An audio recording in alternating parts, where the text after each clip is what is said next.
السلام عليكم ورحمة الله تعالى وبركاته. داوديال كسو دوادا موضوعيدا آلابا أين سمين دونا هدو مولو وقلادو دوان وايو دنكا إنستغرام كا iyo meela kala duwan ayaa bulshada tiro badan oo ku xiran channelkeena Madaxigmaawi soo codsadeen in aynu soo sameeyno barnaamijyo kala duwan kuwaasi oo ka hadlaya dunida iyo dacallada.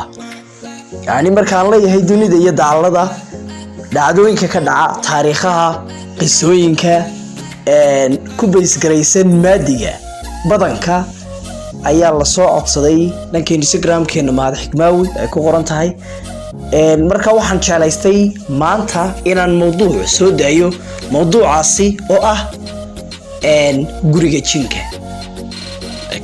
daawade intaana daawan muuqaalkan fadlan subscribe garee channelkeena like na saar una share garee asxaabtaada aad baad u mahadsantahay. waxaan filayaa inaad muuqaalka aad soo dhaweyn doontaan korna u qaadi doontaan teediisa iyo si share gareyntiisa. waayahay inoo bilaaba mowduuca. waayahay daawadayaal mowduucani aad kor ku xusan waxa weeye guriga jinka.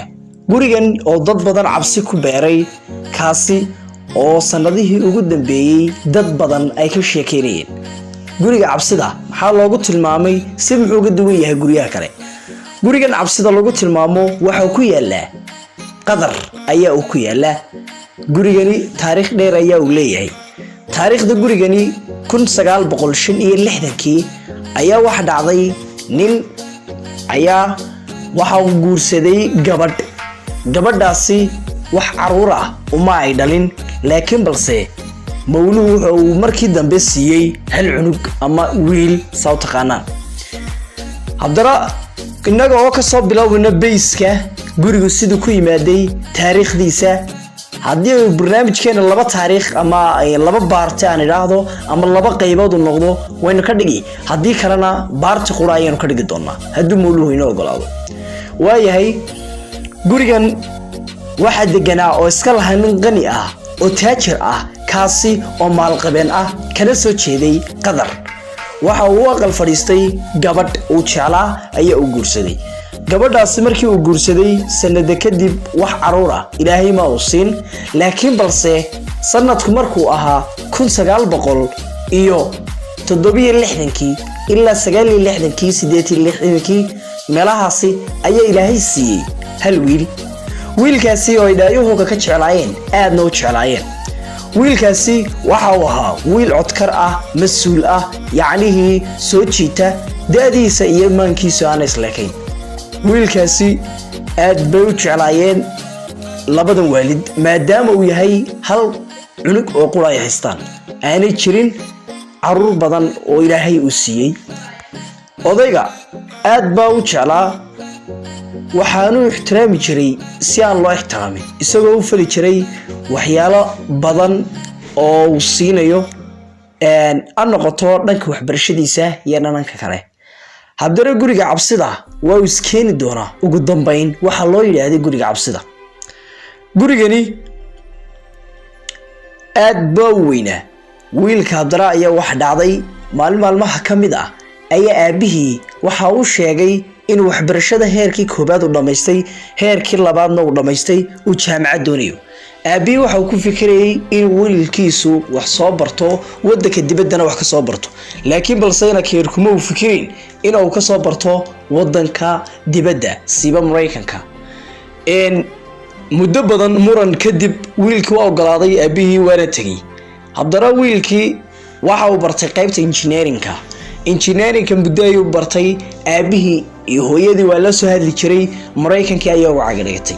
waxaanu aabihii kala soo dardaarmay markii uu ka tagayay wadankiisii hooyo inaanu dhalinyarta raacin, inaanu mukhaadaraad isticmaalin, inaanu wadada xun aanu ku dhicin. wiilkii yara waxa uu ahaa run ahaantii wiil maskaxdiisu aad u sarreyso, laakiin balse kuma uu fikirin inay waalidkii ay sida uga fikirayaan labalaabkeed uga fikiraya isagu.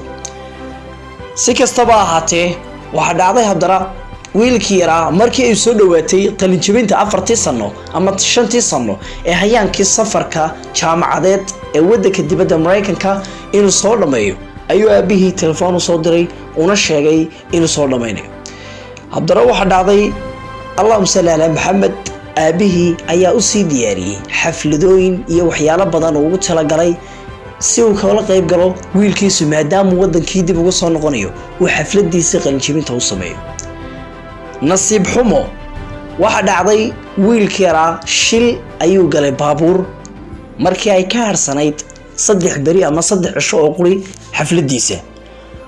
aabihii ayaa qaraacay kadib markii uu xafladiisa ilaaday halkaas waa u dhamaatay wiilka yaraana waa soo socda laakiin balse telefoonkiisu ma ahayn mid la qabanayo ama mid uu ka qabanayo haba yaraatee telefoonkaasi oo marna busy laga dhigay marna khadka ka baxsana. ugu dambeyn wiilka waxa gacanta ku hayay safaaradda dadka Mareykanka kuwaas oo joogay una sheegi kari waayay odaga naxdinta la wadaagi kari waayay maadaama uu halka wiil ay haysteen. waxa dhacday haddana wiilkii yaraa markii shir baabuur ayuu ku dhintay waana he passed away yani waa dhintay kadib inna lillahi Allahu naxariisto maadaama uu dhintay. aabihii mar dambe ayaa laga qabtay telefoonkii isagii waalidiintii maxaa ku dhacay maxaa jira inankaygii mee waxaa loo sheegay intii eebe u timaaday inankiisii yaraa uuna dhintay. xalqadda qaybta koobaad ayaan ku joojinayaa qaybta labaad la socdaa. Assalaamu calaykum.